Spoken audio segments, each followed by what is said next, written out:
केदारेश्वर मंदिर इटावा में माननीय अखिलेश यादव जी पूरे उत्तर प्रदेश में एकमात्र नेता है कि जो केदारेश्वर मंदिर बना रहे हैं। और उस मंदिर की क्या विशेषता है, मैं प्रशांत जी, आप जाएंगे जब दर्शन करेंगे तो आप देखेंगे वहाँ पर भगवान घोषणा भी की है कि सावन में वो उसका उद्घाटन जी भव्य मंदिर बन रहा है। क्या जयंत चौधरी की तरफ जा सकते हैं क्या अखिलेश यादव? देखिए, ये तो जैन जी को चेक करना है, आप लोगों ने कहाँ जाना है। जैन जी ने कहा था कि मैं चवन्नी नहीं, मैं इस तरह की बातें करता भी नहीं हूँ, लेकिन निश्चित तौर पे आज उनको अपनी प्रासंगिकता और जो कमिटमेंट है उनको जैन चौधरी जी को खुद चेक करना है। एक बहुत सारी चर्चाएं हैं कि ब्रजभूषण सिंह समाजवादी पार्टी में आ सकते हैं, क्या इस चीज़ पे आप कुछ कहना चाहेंगे? जो भी समाजवादी पार्टी में आना चाहे उसका सबका स्वागत है। क्या यूपी इलेक्शन में डिम्पल यादव जी को कोई नई जिम्मेदारी मिल सकती है? माननीय डिम्पल यादव जी लगातार अपनी कॉन्स्टिट्यूंसी में मेहनत कर रही है। जहाँ जहाँ पार्टी उनकी जिम्मेदारी लगाती है आज भी वो जाती हैं और पार्टी तय करती है उनकी जिम्मेदारी। नमस्कार, आप देख रहे हैं न्यूज़ पंच। आज हमारे साथ प्रोफेसर भुवन भास्कर जोशी जी, जो कि समाजवादी पार्टी के राष्ट्रीय सचिव हैं, हमारे साथ मौजूद हैं और आज हम उनसे पश्चिम बंगाल के नतीजों पर और यूपी चुनाव के आगाज़ पर खास चर्चा करेंगे। भुवन भास्कर जी, हम सबसे पहले इस पॉडकास्ट में सबसे पहले मैं ये जानना चाहूँगा, आपकी राजनीति में आने का सबसे पहला इंस्पिरेशन क्या रहा?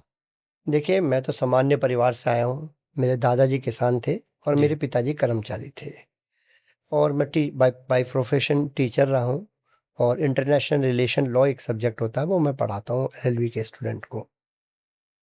मेरे को माननीय अखिलेश यादव जी से जुड़ने का सौभाग्य 2018 में प्राप्त हुआ और जब मैं माननीय अखिलेश यादव जी से मिला और मैं उनसे को देखा, उनसे बातचीत करी, तो मैंने देखा उनके पास इस देश के लिए और इस उत्तर प्रदेश के लिए एक विज़न है और उस विज़न के कारण मैं उनसे जुड़ा और उन्होंने लगातार मुझे अपना आशीर्वाद, मार्गदर्शन देने का काम करा। और माननीय अखिलेश यादव जी मेरे नेता तो हैं ही, साथ-साथ मेरे अभिभावक भी हैं और मेरे को लगातार उन्होंने मार्गदर्शन देने का काम करा है। जब आप विज़न की बात करते हैं, तो मैं जानना चाहूँगा कि अगर सरकार आपकी आती है 2027 में, तो आप मतलब यूपी के लिए क्या मॉडल तैयार किया है जिस पे काम करेंगे आप लोग? देखिए, पहले तो मैं इस बात को सुनिश्चित मानता हूँ कि 2027 में सरकार आ रही है और 2024 का जो परिणाम है वो भी खुला-खुला बताने को काफ़ी, अगर आप पॉलिटिकल स्टूडेंट हैं, कि 2027 का जो परिणाम है वो समाजवादी पार्टी के हक में आ रहा है।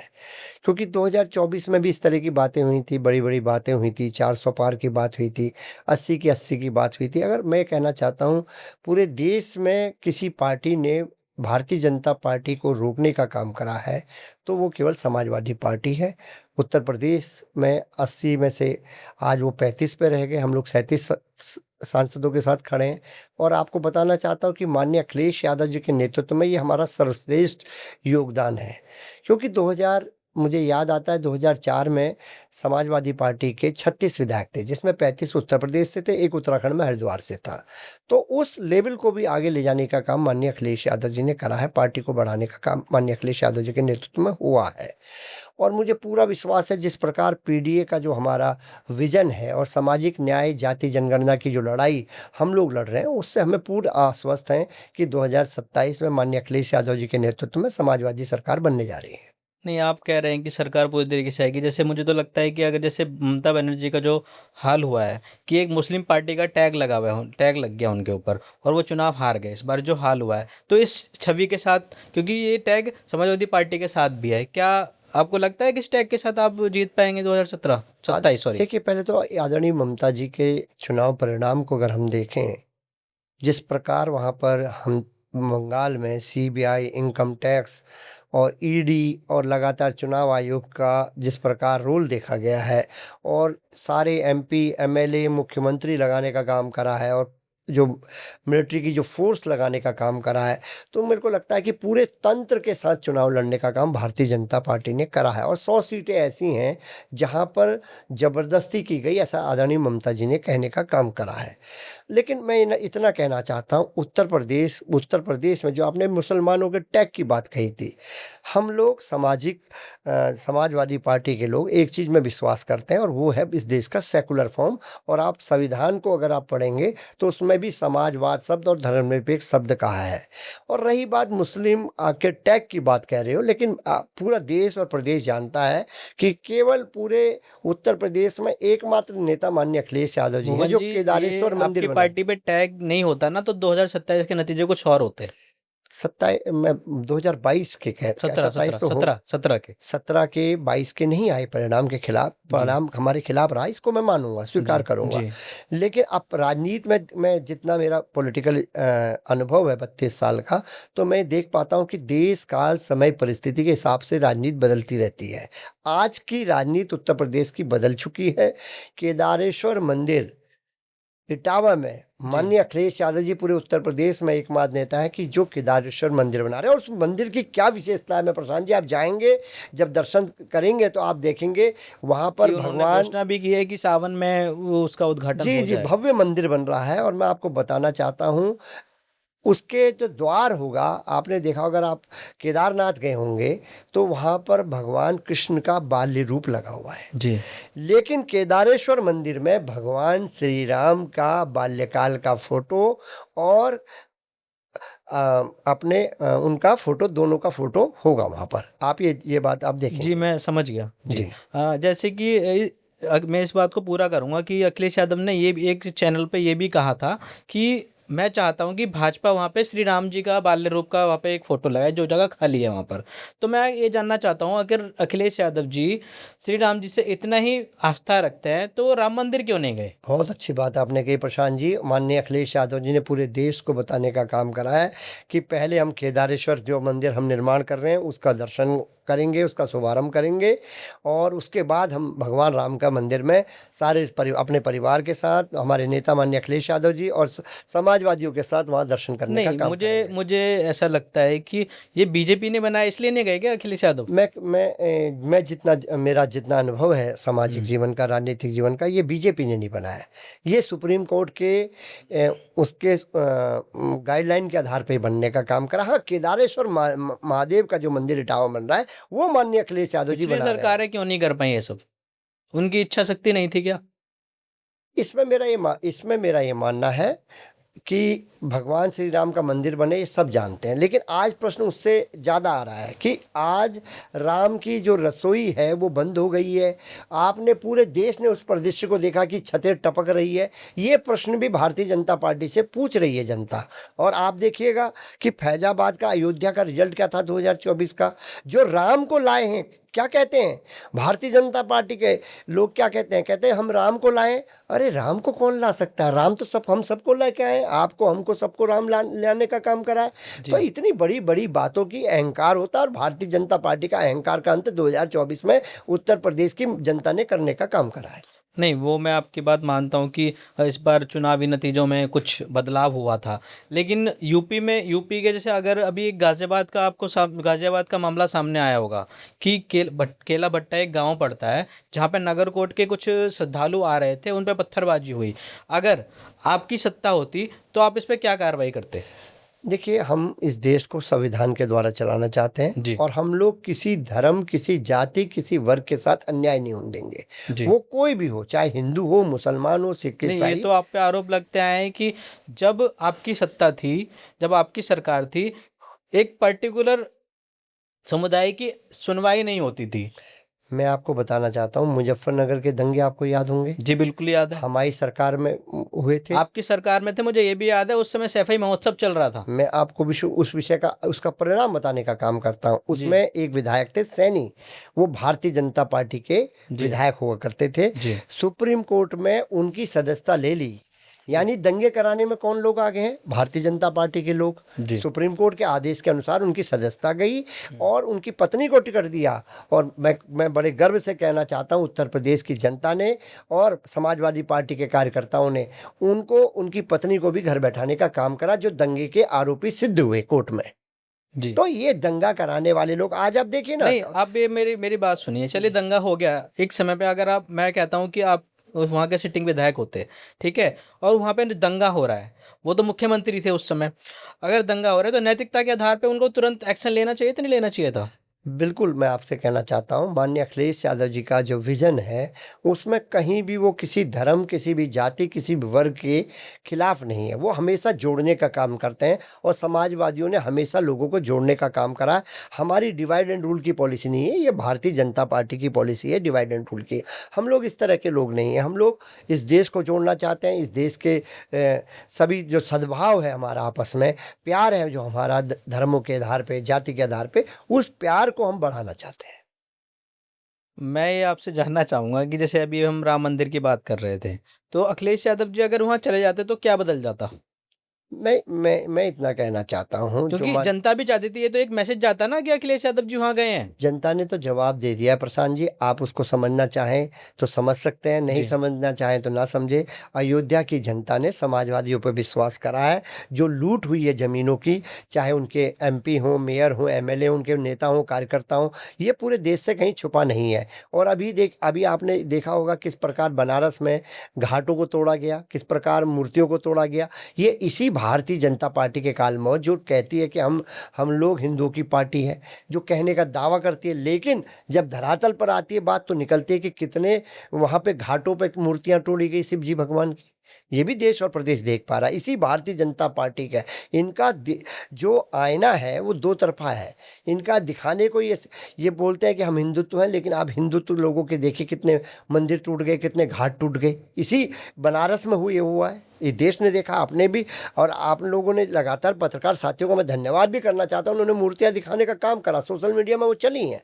तो ये बातें भी आप लोगों को जवाब देना है भारतीय जनता पार्टी को। और 10 साल से लगातार शासन में है, सवाल जो है भारतीय जनता पार्टी पे है। हमारे नेता माननीय अखिलेश यादव जी सड़क से सदन तक लड़ाई लड़ रहे हैं, चाहे वो लोकसभा में लड़ रहे हैं, पहले विधानसभा में आपने देखा होगा नेता विपक्ष के रूप में लड़ाई लड़ी, पार्टी में रोड में लड़ाई लड़ रहे हैं। ये केवल अगर कोई कर रहे हैं तो समाजवादी पार्टी कर रही है और हमारे नेता माननीय अखिलेश यादव जी कर रहे हैं। क्या यूपी इलेक्शन में समाजवादी पार्टी किसी से गठबंधन के लिए तैयार है या फिर किसी की तरफ अपने हाथ बढ़ाया है? देखिए, माननीय अखिलेश यादव जी ने स्पष्ट कर दिया है कि जो हमारे गठबंधन के साथी वर्तमान में चल रहे हैं, जी। वही उन्हीं के साथ हम लोग आगे बढ़ने का काम करेंगे और नए गठबंधन के साथियों के लिए हमारे यहाँ कोई जगह नहीं है। क्या जयंत चौधरी की तरफ जा सकते हैं क्या अखिलेश यादव? देखिए, ये तो जैन जी को चेक करना है, आप लोगों ने कहाँ जाना है। जैन जी ने तो कहा था कि मैं चवन्नी नहीं, मैं इस तरह की बातें करता भी नहीं हूँ, लेकिन निश्चित तौर पे आज उनको अपनी प्रासंगिकता और जो कमिटमेंट है, उनको जैन चौधरी जी को खुद चेक करना है। ये तो मैं समझ गया कि आप खुद से किसी के पास नहीं जाएंगे। अगर कोई आता है आपके पास, जयंत चौधरी जी आपके पास आ जाते हैं, कहते हैं कि गठबंधन करना है, तो आप करेंगे? देखिए, माननीय अखिलेश यादव जी ने स्पष्ट लाइन दे दी है कि गठबंधन के जो पुराने हमारे विश्वसनीय साथी है, समाजवादी पार्टी, उन्हीं के साथ आगे बढ़ेगी। जी। चलिए अब यूपी चुनाव में आगे बढ़ते हैं। जैसे कि मैंने आपसे कहा कि गठबंधन के लिए जैसे संजय निषाद हुए, ओम प्रकाश राजभर हुए, और एक बहुत सारी चर्चाएं हैं कि ब्रजभूषण सिंह समाजवादी पार्टी में आ सकते हैं।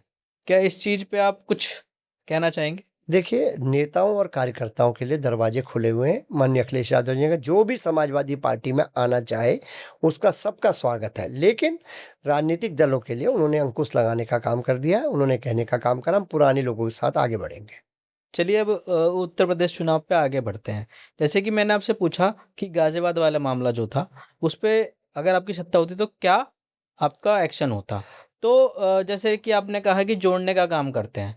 तो जोड़ने का काम तो चलो ठीक है, मैंने आपकी बात मान ली कि, लेकिन आपका एक्शन क्या होता? आप मुझे थोड़ा-सा इलैबोरेट कर दीजिए। मैं आपको बहुत ज़िम्मेदारी से बताना चाहता हूँ, जी। समाजवादी पार्टी की जो सरकार बनेगी माननीय अखिलेश यादव जी के नेतृत्व में, मैं इतना कहना चाहता हूँ, कोई भी दोषी बच नहीं पाएगा, वो किसी धर्म, किसी जाति, किसी वर्ग से हो। हमारे यहाँ संविधान को माना जाता है। राष्ट्रीय अध्यक्ष माननीय अखिलेश यादव जी ने संविधान बचाने की लंबी लड़ाई लड़ी है और लोकतंत्र बचाने की लड़ाई लड़ी है, देश बचाने की लड़ाई लड़ी है।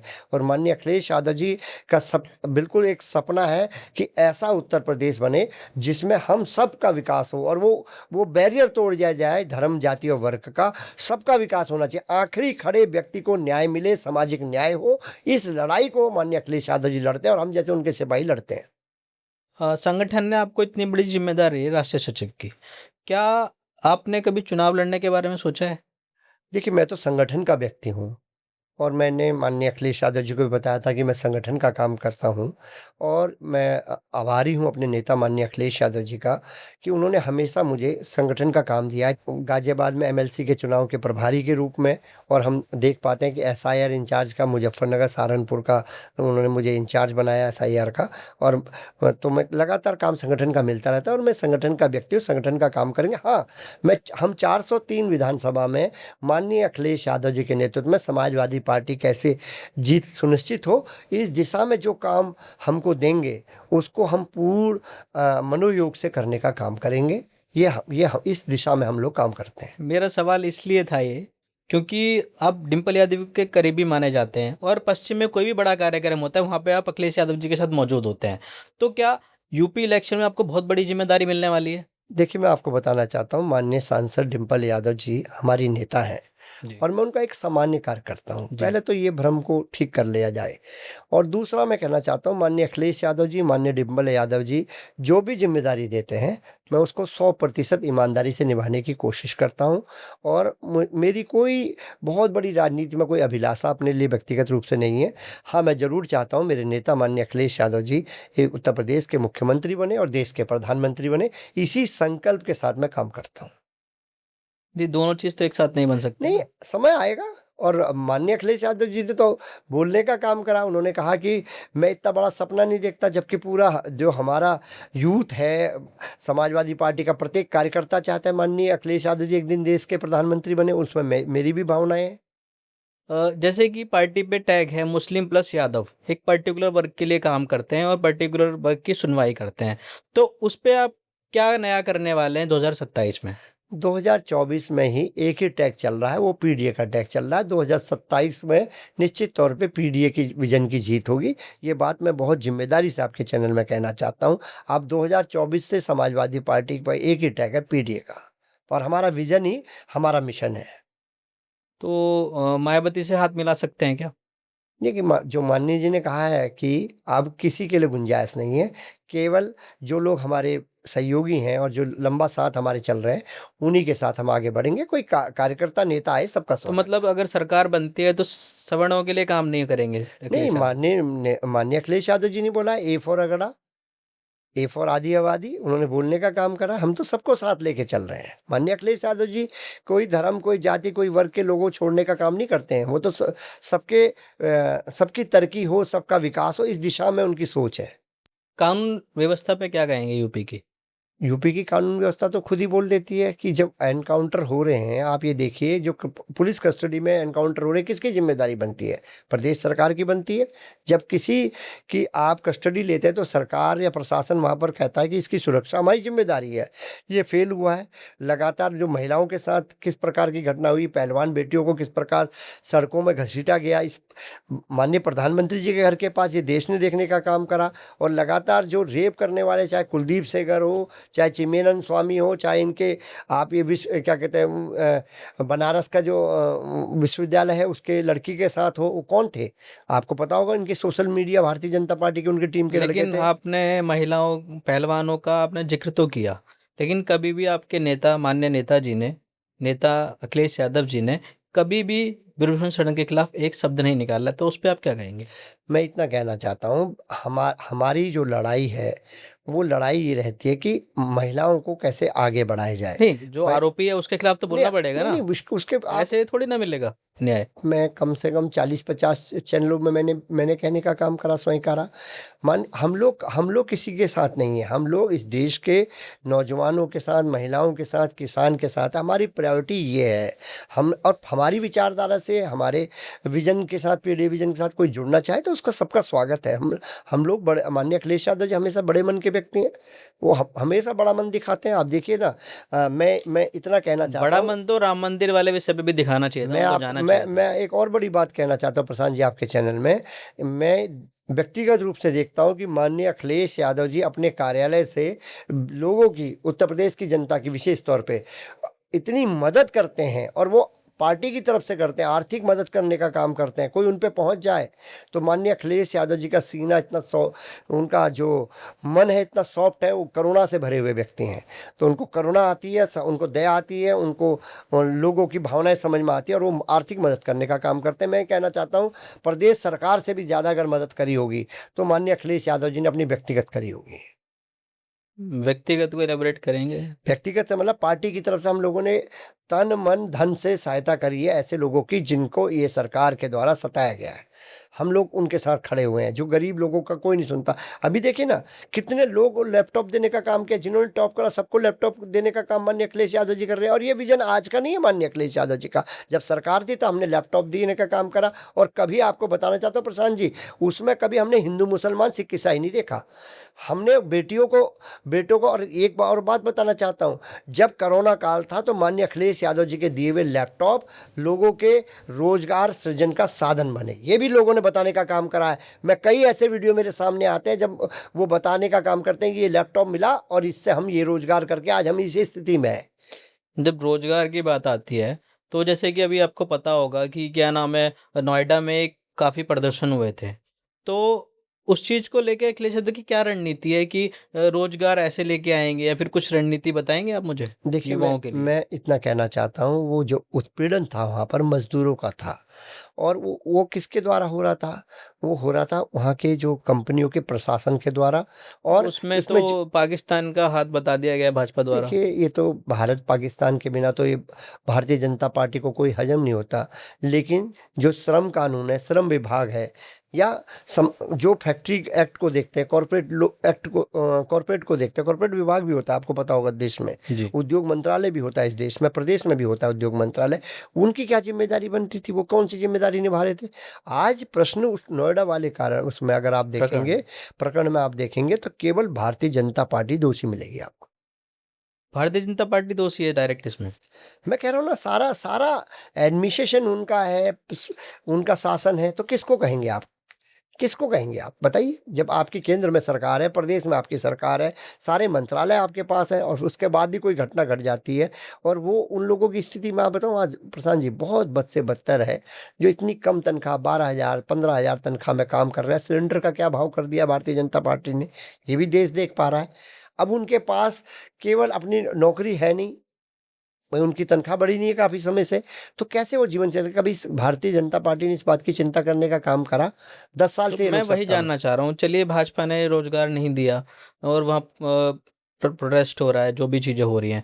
तो आप क्या ऐसा मुझे बताइए कि युवाओं के लिए कुछ खास करेंगे, क्या करेंगे ऐसा? कि जैसे मैनिफेस्टो में कुछ ऐड ऑन करेंगे उसमें, कि जैसे कुछ एक भत्ता देंगे कि मंथली भत्ता मिलेगा एक इतना, कि कुछ ऐसा करेंगे? वही मैं जानना चाह रहा हूँ कि अखिलेश यादव का क्या विज़न है युवाओं को रोजगार के लिए? मैं आपको बताना चाहता हूँ, हम समाजवादियों का हमेशा विज़न स्वास्थ्य, शिक्षा और सिंचाई, ये कृषि यानी सिंचाई से मतलब कृषि है। ये हमारा माननीय नेताजी के समय से हमारी पार्टी का मापदंड ये रहा है कि इन लोग इसमें आम जनता तक सहूलियत पहुंचनी चाहिए।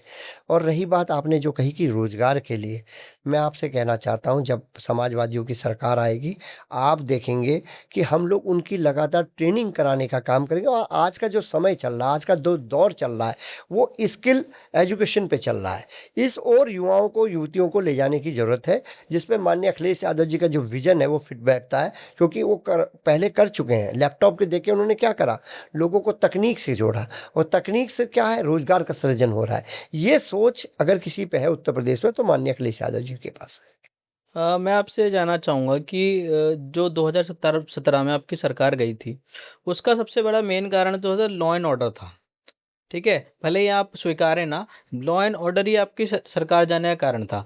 तो अब क्या मतलब ऐसा कुछ करेंगे लॉ एंड ऑर्डर में, जैसे कि जो एनकाउंटर आप बोल रहे हैं कि फर्जी हैं, सारे एनकाउंटर फर्जी नहीं हो सकते?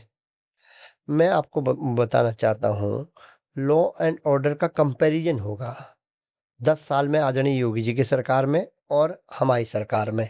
और लगातार जो फीते काटने का काम माननीय योगी जी ने करा है, मैं आपको बताना चाहता हूँ, इस देश में जो आज भी बड़े मैच उत्तर प्रदेश में हो रहे हैं, इकाना स्टेडियम जिसके फीते माननीय योगी जी काटते हैं, वो अखिलेश यादव जी का बनाया हुआ है। मैं और आप गाजियाबाद रहते हैं। अब जब गाजियाबाद हम रहते हैं तो एलिवेटेड रोड जो पहले जाम की समस्या थी पूरे गाजियाबाद में, आप देखेंगे हम लोग 2-2 घंटे जाम में फंस जाते थे गाजियाबाद वाले दिल्ली आने में, लेकिन एलिवेटेड रोड बनाने का काम माननीय अखिलेश यादव जी ने करा। आपकी मेट्रो देने का, सौगात देने का काम माननीय अखिलेश यादव जी ने करा। लेकिन ये निश्चित तौर पे ये काम लोगों को याद आ रहे मैं हैं। आपकी बात मानता हूँ, ये काफी बड़ा मुद्दा रहा है कि कोई फीते काट रहा है कोई। मेरा इसमें एक व्यक्तिगत एक विचार है कि जैसे कि आपने कहा कि अगर मान लीजिए अखिलेश यादव जीत जाते, ठीक है, तो वही फीता काटते, ठीक है ना। तो ऐसा तो नहीं है ना कि योगी जी अगर मुख्यमंत्री हैं तो अब अखिलेश यादव जी को बुलाया जाए कि आप फीता काट दीजिए। मैं जो काम चल रहा है, निर्माणाधीन है, तो वो पहले तो नहीं किया जा सकता। निर्माण कार्य लगभग 99% पूरा हो गया था। उस समय सरकार बदल गई, हम उस विषय पे नहीं जा रहे, लेकिन लोगों को ये तो याद है ना कि ये काम किसने करवाया है। ऐसा तो नहीं हो सकता कि फीते काट के वो बोल दे कि मैंने करवाया। आप ये कहना चाह रहे हैं कि लॉ एंड ऑर्डर पे सरकार नहीं गई लेकिन हमने काम भी किया। लॉ एंड ऑर्डर कैसा भी हो लेकिन हमने काम किया, आप ये कहना चाह रहे हैं? देखिए, मैं इतना कहना चाहता हूँ, आज उत्तर प्रदेश की जो महान जनता है माननीय अखिलेश यादव जी को याद कर रही है, उनके विजन को याद कर रही है, और जिस प्रकार 24 में भारी समर्थन उत्तर प्रदेश में दिया। और मैं कहना चाहता हूँ, इस देश के बड़े बड़े पत्रकार, चूंकि राष्ट्रीय सचिव के साथ मैं प्रवक्ता भी हूं, तो मुझे बहुत डिबेट करने का, मैं अधिकतर मेरे पत्रकार साथी हमें 3 से लेकर 5 सीटें देते थे बहुत मुश्किल से, कह रहे और कहते थे कि जोशी जी अगर सीटें आ रही है 3 आ रही है 5, बहुत ज़्यादा 5 कहने में उनको जोर पड़ता था। लेकिन इस उत्तर प्रदेश की जनता ने, पीढ़ी के विजन ने, सामाजिक न्याय की लड़ाई ने, जातीय जनगणना की लड़ाई ने हमारी पार्टी को आज देश की तीसरे नंबर की पार्टी बना दिया। और माननीय अखिलेश यादव जी की लीडरशिप में हम लोग आज कहाँ खड़े हैं ये भी देश देख पा रहा, प्रदेश देख पा रहा। और उनको उत्तर प्रदेश, जब माननीय अखिलेश यादव जी कहीं भी जाते, कोई भी जिले में जाते, एक युवाओं का एक काफिला चलता है। आपकी भी बात होती होगी अपने पत्रकार साथियों से, सब लोग बोलते होंगे युवाओं की उम्मीद का काफिला है वो। क्या राहुल गांधी से फिर से हाथ मिला सकते हैं अखिलेश यादव जी? माननीय राष्ट्रीय अध्यक्ष अखिलेश यादव जी ने बिल्कुल साफ कहा है कि हम लोग कांग्रेस के साथ चुनाव लड़ेंगे उत्तर प्रदेश में, और गठबंधन धर्म निभाने में तो मेरे को लगता है पूरे देश में माननीय अखिलेश यादव जी का कोई सानी नहीं। हम लोग 2027 में कांग्रेस के साथ जाएंगे, ये माननीय अखिलेश यादव जी ने स्पष्ट कह दिया है। इससे सपा को फायदा हुआ है पिछले इलेक्शन में? नहीं, उन्होंने कह दिया ना कि जो लोग हमारे पुराने साथी थे, 2024 में हम कांग्रेस के साथ लड़े हैं, इसमें कोई वो कहीं छुपी नहीं बात है। तो 2027 में माननीय अखिलेश यादव जी चाहते हैं कि कांग्रेस के साथ लड़े, ये उन्होंने कह दिया, दिशा निर्देशन दे दिया है, और हम लड़ेंगे। और गठबंधन हमेशा, माननीय अखिलेश यादव जी कभी गठबंधन से हटते नहीं है। कोई हटे, स्वार्थ में जाए, बड़ी बड़ी बातें करके फिर हट जाए, तो ये उनका विषय है, माननीय अखिलेश यादव जी का विषय नहीं है। हम लोग भारतीय जनता पार्टी थोड़ी है कि मुकेश सहनी को खा जाएं, शिवसेना को खा जाएं, है ना। तो ये तो भारतीय जनता पार्टी का चाल चेहरा है। समाजवादी पार्टी इस दिशा में काम नहीं करते, हम तो जोड़ने का काम करते हैं। क्या अतुल प्रधान, जो कि एक पश्चिम में एक बड़ा नाम हो गया है इस समय, तो अतुल प्रधान को क्या कोई बड़ी जिम्मेदारी दी जा सकती है? नहीं, ये तो माननीय अखिलेश यादव जी ने एक कार्यक्रम के दौरान कहा भी है कि उनको बड़ी जिम्मेदारी देंगे कि अपनी सीट के अलावा अन्य सीटों पे भी वो समाजवादी पार्टी को जिताने का काम करे। और मैं तो समझता हूँ कि माननीय अखिलेश यादव जी का दिशा निर्देशन सभी कार्यकर्ताओं को ये है कि आपने ज़्यादा से ज़्यादा मदद पार्टी की करनी है, और उसके लिए बाउंड्री कुछ नहीं है। आप अपनी सीट तो जितवाइए जिसमें आप रहते हैं, क्योंकि अगर आपकी सीट नहीं जीतेगी जिसमें आप रह रहे हैं, तो अन्य सीटों पर आप कैसे जिताएंगे। लेकिन इसके अलावा जिम्मेदारी बनती है, क्योंकि अगर चरण में चुनाव होते हैं तो हम कुछ और सीटों पर भी मदद करें पार्टी की, यही तो एक कार्यकर्ता कर सकता है, और वो करना भी चाहिए। ये सवाल मैंने इसलिए पूछा कि उनकी सीट काफ़ी चर्चा में है, क्योंकि वहाँ से जो उनके बीजेपी के अपोजिशन है वो संगीत सोम है, उनके एक आरोप प्रत्यारोप चलते रहते हैं। तो इसीलिए मैंने पूछा अतुल प्रधान को, क्योंकि वो जो जिस सीट पे वो जीते हैं वो काफ़ी महत्वपूर्ण है। क्योंकि जब मुजफ्फरनगर दंगे हुए थे, काफ़ी बड़ा रोल था संगीत सोम जी का। देखिए, सरधना की वो सीट है, और मैं इतना कहना था, अतुल भाई ने बड़ी मेहनत करी है, बड़ा संघर्ष करा है और फिर वो जीत के आए हैं। और जब कोई जीत के आता है और उसके बाद जब नेता उस पे विश्वास करता है, कहता है कि आपने अपनी सीट तो जीत के देनी है, साथ में अन्य सीटों में तो नेता का उस कार्यकर्ता के प्रति विश्वास बताता है कि वो कितना विश्वास करते हैं। और माननीय अखिलेश यादव जी सभी कार्यकर्ताओं को बढ़ाने का काम करते हैं। माननीय अखिलेश यादव जी ने कभी किसी को छोटा करने का काम नहीं करा। वो कार्यकर्ताओं से इतना सम्मान से बात करते हैं, कितने तरीके से बात करते हैं कि हर कार्यकर्ता उनसे बार-बार मिलना चाहता है, क्योंकि वो सम्मान इतना दे देते हैं। अमूमन देखा गया है कि भाजपा अपने चुनाव कैंपेन की जो शुरुआत करती है वो पश्चिम से करती है।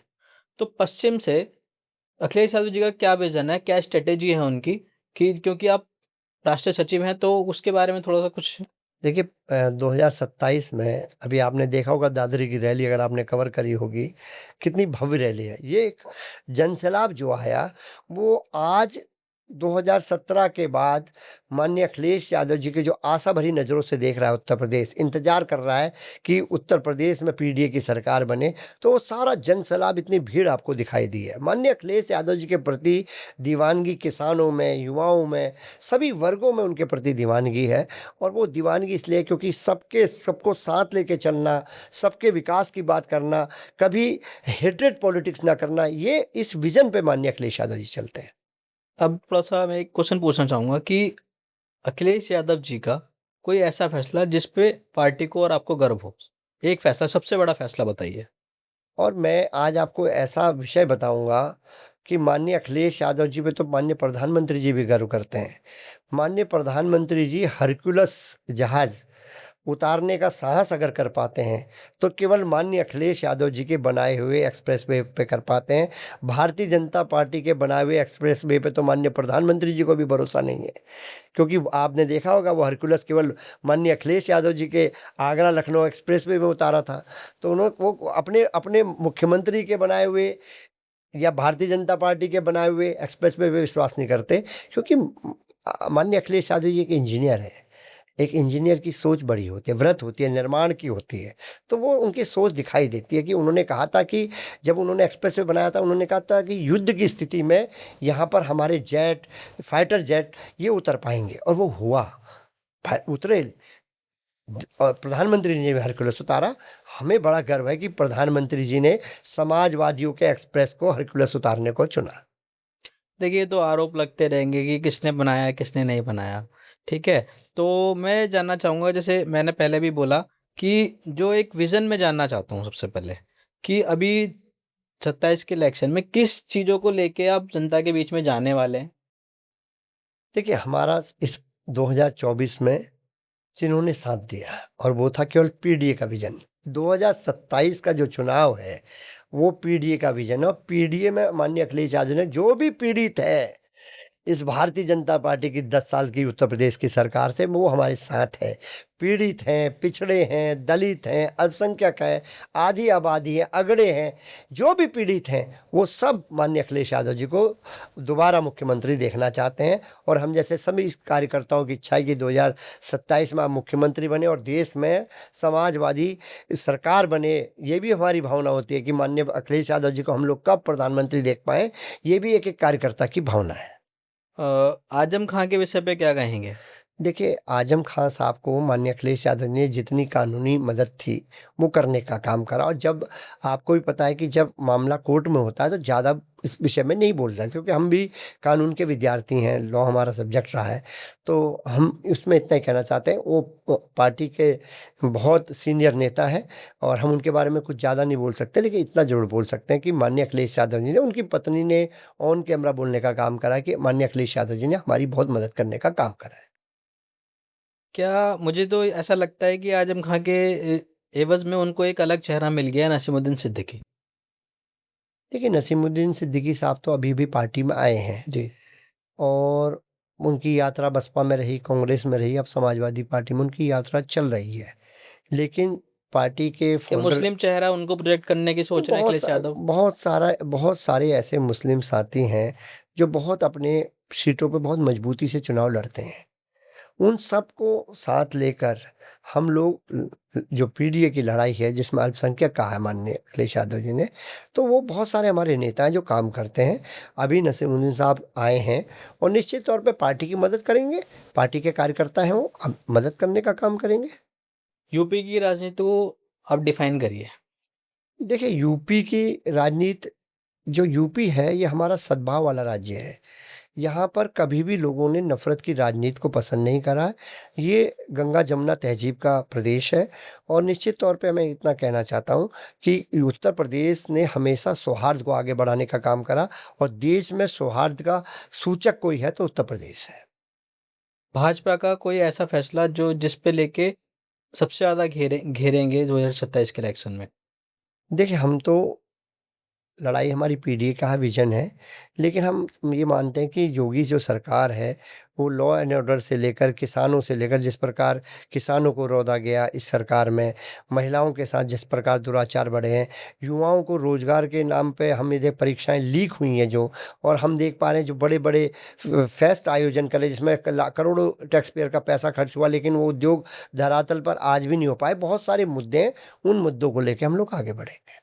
देखिए भुवन जी, मैं इस परिवारवाद पे आना चाहूँगा कि पहले समाजवादी पार्टी का सबसे बड़ा राजनीतिक कुनबा माना जाता था। क्या आगे भी ऐसा रहेगा या फिर कोई नया चेहरा लेके आएंगे अखिलेश यादव? देखिए, समाजवादी पार्टी माननीय अखिलेश यादव जी के नेतृत्व में 37 सीटों के साथ देश की तीसरे नंबर की पार्टी है और मेरे को लगता है इससे बढ़िया नेतृत्व कोई भी व्यक्ति देने में सक्षम नहीं है। आज हमारी हैसियत दोनों राष्ट्रीय पार्टी का क्षेत्रीय पार्टियों में सबसे नंबर 1 हम लोग हैं। मेरा सवाल ये था कि परिवारवाद, ये परिवारवाद तो आप ये देखिए कौन सी पार्टी है, चाहे क्षेत्रीय दल उठाइए, प्रदेश का, चाहे भारतीय जनता पार्टी को उठा लीजिए, परिवारवाद का दिख रहा है ना। माननीय कल्याण सिंह जी की तीसरी पीढ़ी राजनीति में है। नहीं आप ऐसा नहीं कह सकते क्योंकि उनके जो मुख्यमंत्री, उनका क्या परिवार है? अब मुझे बताइए, मोदी जी, उनका क्या परिवार है? नहीं, सर्वमान्य नेता हैं ये लोग। अब इन दो क्वेश्चन हो गए इसमें। जी। पहला क्वेश्चन जो आपने कहा इनका क्या परिवार है, मैं आपको बताना चाहता हूँ फिर क्यों इनके जो आपको पता होगा जो संघ संचालक हैं वो क्यों कहते हैं कि भाई परिवार बढ़ाओ, अगर इनके नेता परिवार नहीं बढ़ाते, और क्यों कहते हैं हिंदुओं से कि 3 बच्चे पैदा करो, खुद के बच्चे पैदा नहीं कर पाते, दूसरे से कह रहे 3 बच्चे पैदा करो, फिर जनसंख्या का रोना रोते हो। इस तरह की बातें नहीं होनी चाहिए। परिवारवाद और जनसंख्या एक अलग-अलग मुद्दे हैं। मैं कहना चाह रहा हूँ पार्टी में परिवारवाद। मैं आपसे बता रहा हूँ कि जी। माननीय कल्याण सिंह जी अगर इस देश के मुख्यमंत्री नहीं होते, क्या उनके बेटे राजू सिंह सांसद होते? क्या उनका पोता आज वर्तमान सरकार में मंत्री होता?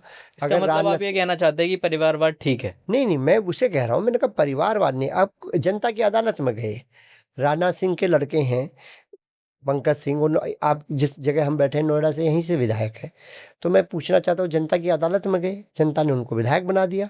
अब सर, इसको अगर परिवारवाद, आरोप का मतलब आरोप नहीं होता है। आप मुझे ये बताइए कि परिवारवाद ठीक है या गलत है?